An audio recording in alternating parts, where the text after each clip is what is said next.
Welcome back to Owen's Garage. Today we're going to be doing front brakes on a 2018 Kia Rio Model S, hoping everything else is good. Just had some mild grabbing noises when hitting brakes just up front.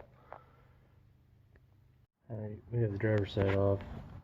Doesn't look like the brake shoes are awfully too bad on this side, but I already bought the parts, so I'm going to end up changing out the rotors and brake pads.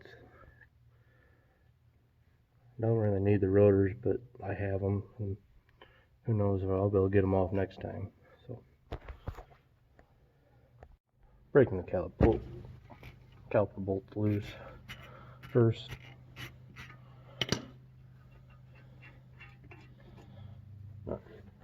They're 14 millimeters. And then the bracket is also a 17. Now this has a special clip on the style brakes. I have yet to see, but it's just to help hold it to the rotor. So I don't know if the new ones come with it or not, but I'm just gonna pop them off. You just have to squeeze them a little bit, and they just pop out.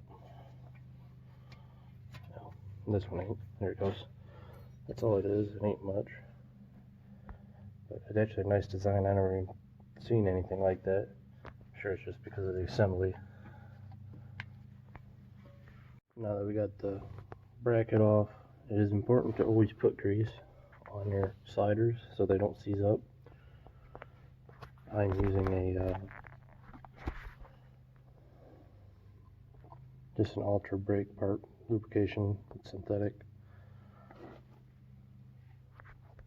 Now with every rotor, it's important to clean off with a brand new rotor, whether if it's soapy water or brake clean, something to clean it, because the oil on the rotor to keep it from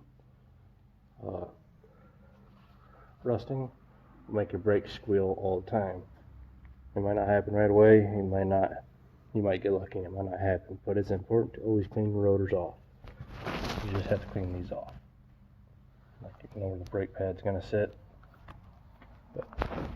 But I'm going to personally use brake clean because it's what I have out in the garage. Alright, so I got the new rotor sitting up on there.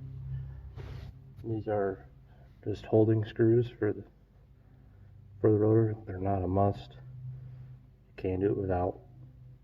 But if you're going to reuse them, I always recommend to put a little bit of anti-seize on the thread so it comes off next time. Well, I noticed that the rotors were the wrong ones, so I got to return those. But I'm still gonna put the new brakes on. The rotors really didn't need to be changed yet, at least on this side. So I'm hoping the passenger side's pretty good too. So gonna return those. I might get the right ones, or I might just hold off until next time. But you don't need any special drill tool on these calipers. They're just kind of normal calipers. You can use a pair of pliers, or I have the special blue point tool to push them back, or you can just use a clamp. Alright, we are on the passenger side now. We got the tires off, the caliper just sitting up out of the way so nothing's ruined. Alright, passenger side is all done now. All that's really left to finish this brake job is to torque tires down to anywhere from 80 foot-pounds to 90 foot-pounds straight from Kia. So within about 2 foot-pounds of difference you're allowed to have. So off of those numbers.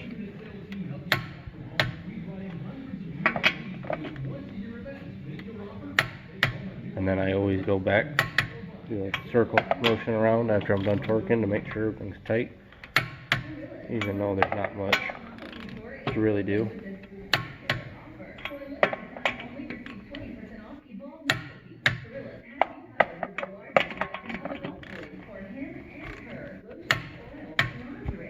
Alright, so we are all done with the torquing of tires for doing the front brakes.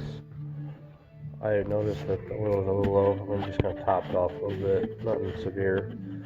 And I'm going to put a little bit of washer fluid in just to finish it off, make sure everything looks good, and then check the air filter. I know here in about a week or so I'm going to have to get an oil change for it, but I have a little bit of oil left over from last time, so I'm just going to kind of add a little bit, just to help her out a little bit. Not severe, just a little something to help out with the loss of oil.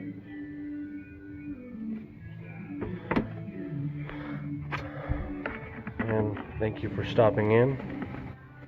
Hopefully it could help with some of the little repairs for this 2018 Kia. There's nothing really shocking about this. It's actually a very simple motor, a very simple brake pad change.